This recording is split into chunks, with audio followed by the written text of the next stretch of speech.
Voltamos com o 3 em 1 em áudio e vídeo e devido à pressão de deputados do chamado Centrão e também da oposição por mudanças no texto, a votação da reforma da Previdência foi adiada na Comissão de Constituição e Justiça da Câmara dos Deputados.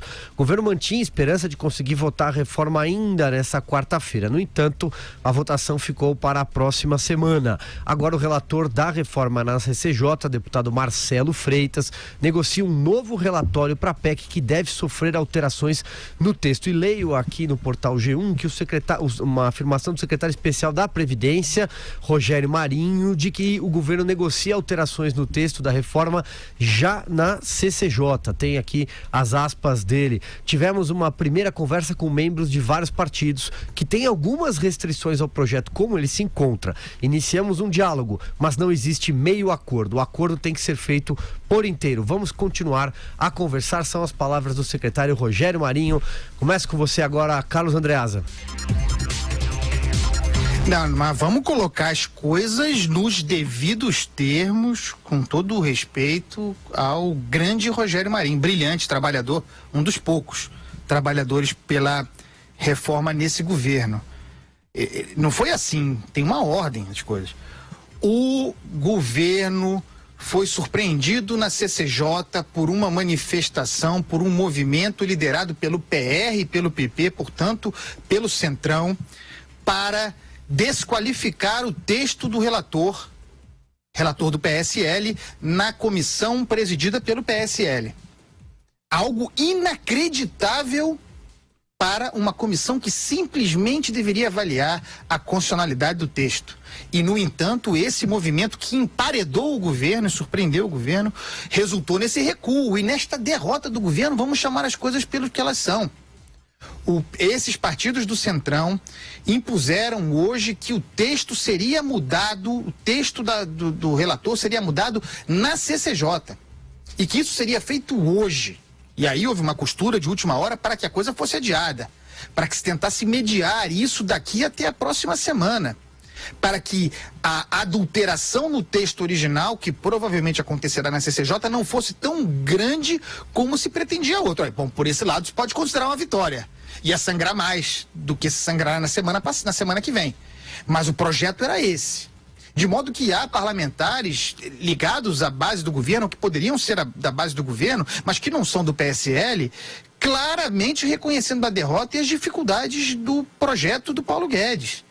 Que será, e nós falamos aqui nesse programa, que já vinha sangrando nas palavras do presidente da República, já vinha com partes importantes de sua gordura sacrificada, antes mesmo de começar a tramitar, e que assim será ainda mais na comissão especial, na Comissão de Constituição e Justiça, para chegar à comissão especial, onde mais virá.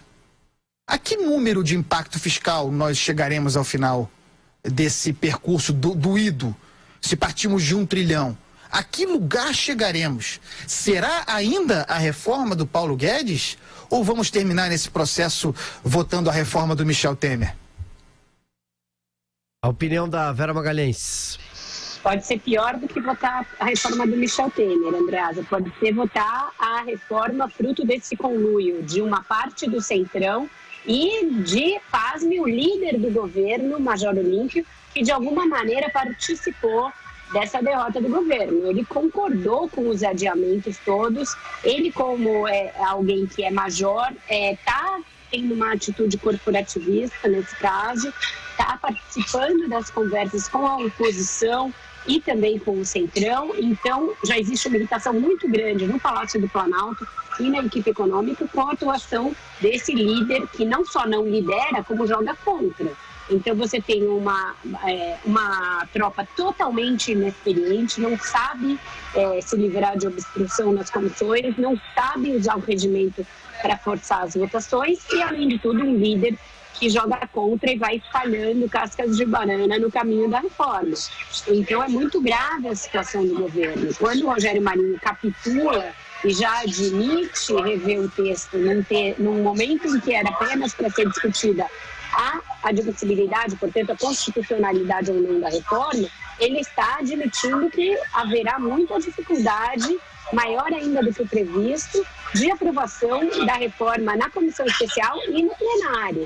Não é fácil a situação da reforma e é muito triste que seja assim, porque é um momento em que a sociedade, a gente tem visto nos depoimentos que chegam ao Jovem Pan, evoluiu, entende a necessidade de se fazer a reforma da Previdência, mas o governo não consegue articular politicamente para que os deputados e os senadores traduzam esse sentimento que é majoritário, que está crescendo na sociedade, em votos no Congresso.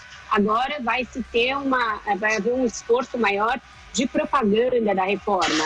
Existe uma percepção de que ela não está suficientemente divulgada na sociedade. Mas talvez seja tarde demais. O texto já está sendo sacrificado na Bacia das Almas, na CCJ, por ineficiência do governo e da sua base.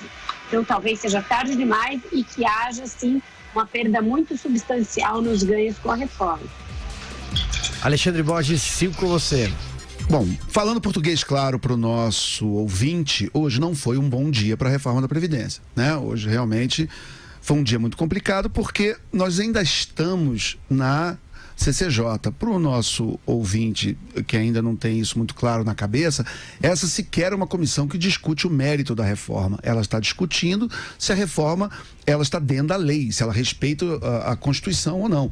Então seria quase que uma tramitação pro forma, né? O normal da tramitação de projetos de lei na Câmara, na CCJ, não tem essa quantidade de percalços e de guerra que nós estamos vendo na reforma da Previdência. Então a reforma da Previdência que está mostrando tanta dificuldade de passar na CCJ, que deveria em tese ser um passo tranquilo, fácil, né? Não deveria gerar tanto problema, e ainda mais o governo tão disposto a dar o dedo, a mão, o braço a qualquer percalço, né? A gente realmente quer saber que reforma é essa que vai passar, porque nós temos que passar pela CCJ, passar pela comissão especial temática e chegar no plenário, né? Então, se você já começa a entregar tudo, já entrega o ouro, os anéis, os dedos, as mãos na CCJ, o que vai sobrar, né? Para quando a gente estiver não só na comissão temática como no plenário. Então, hoje eu ouvi de um deputado federal me dizer o seguinte: aquele número de 1 trilhão do Guedes, esquece, né? Quer dizer, quanto que a gente está falando hoje? Estamos falando de 800, de 600, 700, de 500, cada um pode especular. Agora, o trilhão do Guedes, com o dia de hoje, virou muito mais uma quimera, uma promessa, vamos dizer, praticamente irrealizável do que propriamente um dado da realidade. Houve um soluço hoje na Bovespa, mas ela acabou se recuperando, mas eu acho que quando o mercado se tocar do que está acontecendo, a gente pode ver provavelmente uma queda ainda maior das expectativas, que a Bovespa trabalha com a expectativa da aprovação e da reforma, mas essa reforma original do Guedes, do famoso trilhão do Guedes, está cada vez mais longe.